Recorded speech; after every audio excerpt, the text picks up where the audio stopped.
Dengan umur sekitar 70 kalau 72, nggak salah ya, 72 tahun. 70, menurut saya memang itu kondisi fisik yang sudah makin menurun, Pak. Yang apa namanya, manusia kan punya batasan fisiknya ya, Pak. Ya, jadi dengan usia segitu menurut saya pasti banyak kendalanya, terutama masalah kesehatan sih. Catatan kritis untuk Prabowo, netizen. Prabowo nggak bisa menutupi masalah fisik dan emosionalnya. Halo, kembali lagi dengan saya, Indra Caniago, di channel Redaksi Jurnal. Khususnya Pak Prabowo. Iya, Kemarin-kemarin lagi viral banget Pak Prabowo setelah debat marah-marah tuh. iya. Ngomong goblok, tolol, kemudian bilang binatang saya aja dikasih makan bisa baik. Menurut kamu sebagai seorang pemimpin dan kamu seorang warga negara melihat seorang pemimpin bicara seperti itu pantas nggak sih? Wah, tentu tidak pantas, Pak. Nggak pantas. Iya. Dan apa yang kamu lihat dari emosi Pak Prabowo ini? Mungkin terlalu emosional banget sih. Jadi kita juga masyarakat ngelihatnya, wah, berpandangan negatif gitu loh. Negatif ya? Iya. Secara empiris dan historis, catatan mulai emosional itu bukan hanya debat, tapi sejak beliau menjadi sejak masa muda itu dari ahli-ahli psikologi, sehingga emosinya Pak Prabowo itu sudah cukup lama. Maka kemudian muncul kasus pelanggaran HAM, dan pelanggaran HAM itu sifatnya permanen. Sebelum proses hukum dilakukan tidak bisa dihapuskan dengan cara apapun, sehingga rakyat mencatat itu, rakyat tidak terkejut, hanya mencoba ditutup-tutupi, tapi karena menyangkut karakter itu tidak bisa diubah dengan mudah. Sosok Ketua Umum Partai Gerindra Prabowo Subianto diklaim sebagai nama yang elektabilitasnya paling unggul di kalangan pemilih Gen Z 17-26 tahun. Tapi melihat cara menyampaikan dan merespon ketika debat Capres kemarin yang emosion, temperamental, dan bahkan setelah debat menyinggung soal hewan dan menghina Capres lain dengan kata-kata goblok, tentu membuat publik geram dan enggan memilih Prabowo. Bahkan beberapa netizen menganggap apa yang disampaikan Prabowo kurang baik diucapkan oleh seorang calon pemimpin. Para netizen juga menganggap Prabowo tidak cocok menjadi presiden. Usianya yang sudah semakin tua, fisiknya sudah menurun, dan emosinya tidak terkontrol, menjadikan Prabowo dikhawatirkan jika menjadi presiden. Prabowo oleh netizen juga dianggap seperti anak kecil, tantrum, masih labil, dan fisiknya mulai terbatas, tidak akan mampu belusukan dan menyapa masyarakat. Publik juga khawatir jika Prabowo menjadi presiden, kesehatannya juga akan terganggu dan tentu pekerjaannya sebagai presiden juga akan terganggu juga. Selain itu, rekam jejaknya yang disebut sebagai skandal tim Mawar, sebuah kelompok dalam grup 4 Sandi Yuda di tubuh Komando Pasukan Khusus atau Kopassus saat ia pimpin, yang bertanggung jawab atas penculikan 23 aktivis demokrasi sepanjang 1997 sampai 1998 juga mengkhawatirkan.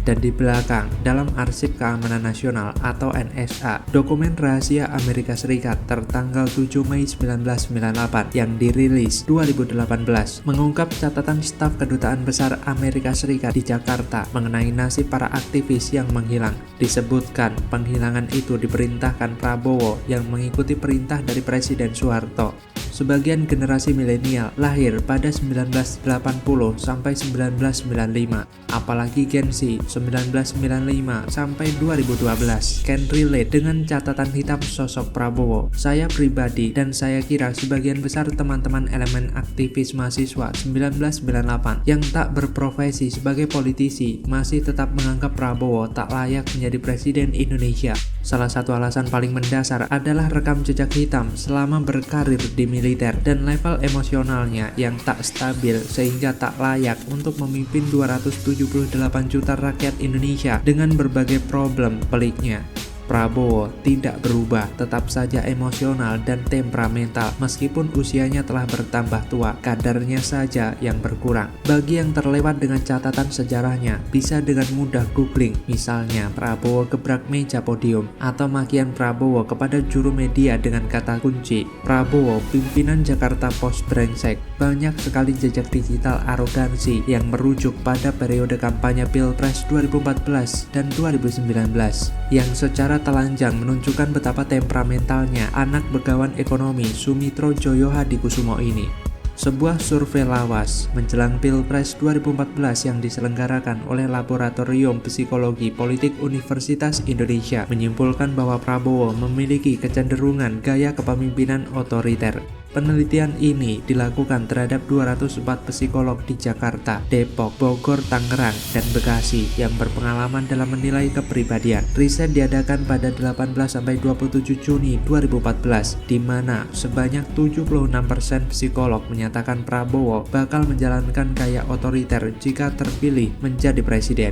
Saya tetap tidak bisa membayangkan orang yang pernah bertanggung jawab menghilangkan sejumlah nyawa orang menjadi presiden kita, walaupun belakangan Prabowo sangat baik kepada para korban dan bahkan merangkul sejumlah aktivis yang diculik dan juga merekrut bekas anak buahnya di tim Mawar, tetap saja tidak bisa menawarkan catatan kelam masa lalu. Lantas bagaimana kalau menurut Anda? Apa yang disampaikan oleh Pak Anies mengenai lahan berapa itu 340.000 hektar itu hanya mengungkapkan fakta dari rekam digital yang ada yang pernah disampaikan oleh Pak Jokowi. Jadi dan itu selama ini tidak pernah dibantah. Soal debat ketiga, Anies dan Ganjar dilaporkan ke Bawaslu. Kok umpatan bodoh Prabowo ke Anies gak diproses? Bawaslu kok diam? Halo, selamat datang di channel Redaksi Jurnal. Hari ini melaporkan Capres nomor urut 03 Ganjar Pranowo yang di dalam debat Capres ketiga dia memaksa, mendesak dan menekan Menteri Pertahanan Republik Indonesia Prabowo Subianto untuk membuka sesuatu yang kami anggap data-data dan informasi penting terkait dengan rahasia negara. Ya, benar sekali. Kami Bawaslu sudah menerima laporan tersebut. Sepanjang nanti memenuhi ketersyaratan Polri material, maka dilakukan klarifikasi. Jika dalam persyaratan tersebut tidak memenuhi syarat Polri material, maka disampaikan kepada pelapornya terhadap status pelaporan tersebut. Pelaporan pada Bawaslu dilakukan oleh sekelompok pendekar hukum pemilu bersih yang melaporkan Capres nomor urut 1 Anies Baswedan. Anies dilaporkan atas pernyataannya dalam debat hari Minggu berkaitan dengan kepemilikan lahan Capres nomor urut 2 Prabowo Subianto. Menanggapi laporan itu, Bawaslu menyebut akan segera melakukan kajian. Tak hanya Anies saja, Capres nomor urut 3 Ganjar Pranowo juga dilaporkan ke Bawaslu karena dianggap menyerang Prabowo saat debat ketiga. Laporan ini disampaikan oleh organisasi yang mengatasnamakan Advokat Pengawas Pemilu. Pelapor menyebut dasar pelaporannya terkait permintaan pada Prabowo untuk membuka data terkait pertahanan. Inilah yang menjadi pertanyaan besar kita. Ketika Anies dan Ganjar dilaporkan, Bawaslu langsung sigap melakukan kajian atas pelaporan tersebut. Tapi, ketika Prabowo melakukan manuver dengan menghina Anies dengan umpatan bodoh, Bawaslu cuma diam. Apakah ini bukti bahwa memang sedang ada intervensi dari pihak kubu istana? Silakan saja tim ses atau elit politik kubu Paslon 02 berkelit dan coba membela Prabowo. Tapi kita tidak mungkin mendiamkan saja temuan menarik soal umpatan Prabowo itu. Hanya karena Prabowo tidak ingin agar hal yang dianggapnya remeh-temeh itu malah dibesar-besarkan. Rakyat Indonesia kudu dibuat melek soal watak asli Prabowo yang cenderung arogan dan pemarah dengan beragam ekspresi yang bisa muncul kapan saja, tak hanya berupa gebrak podium atau melempar handphone. Orang model seperti ini akan sangat mudah terprovokasi dan sangat berbahaya kalau nanti jadi presiden. Jangan-jangan besok karena ada yang nanya soal HAM yang kebetulan jurnalis asing, lalu orang itu bakal dipenjara, lalu negeri asalnya diajak perang. Waduh, gile betul. Sebenarnya akan seru juga kalau misalnya kata-kata bodoh itu dibilang langsung di depan Anies yang langsung menskakmat Prabowo di hadapan puluhan juta pemirsa dan pendengar siaran langsung debat Capres perdana kemarin.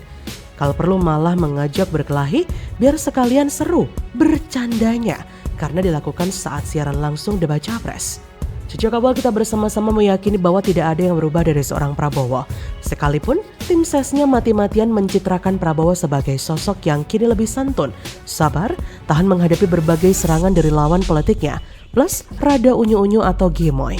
Mungkin yang terakhir ini biar terlihat menggemaskan, meskipun kita paham arahnya hanya untuk mengaburkan kondisi fisik Prabowo yang tidak lagi prima dalam usia senja 70-an lebih. Ternyata keyakinan kita memang tidak salah. Kita pun masih bisa mengingat dengan jelas kata-kata dipasang di salah satu baliho kampanye Kubu 02 yang hendak mencitrakan diri jika Prabowo adalah sosok yang santuy karena bisa merespon sesuatu yang tidak nyaman dengan berjoget. Namun untuk pesan dalam baliho itu pun kita bisa bersama-sama berkata, "Pret." Ya, kita tidak yakin kalau orang ini sudah berubah. Keyakinan itu pun terbukti hari ini sekitar 1 bulan jelang coblosan Pilpres 2024, di mana publik dibuat semakin menyadari bahwa Prabowo memang tidak berubah.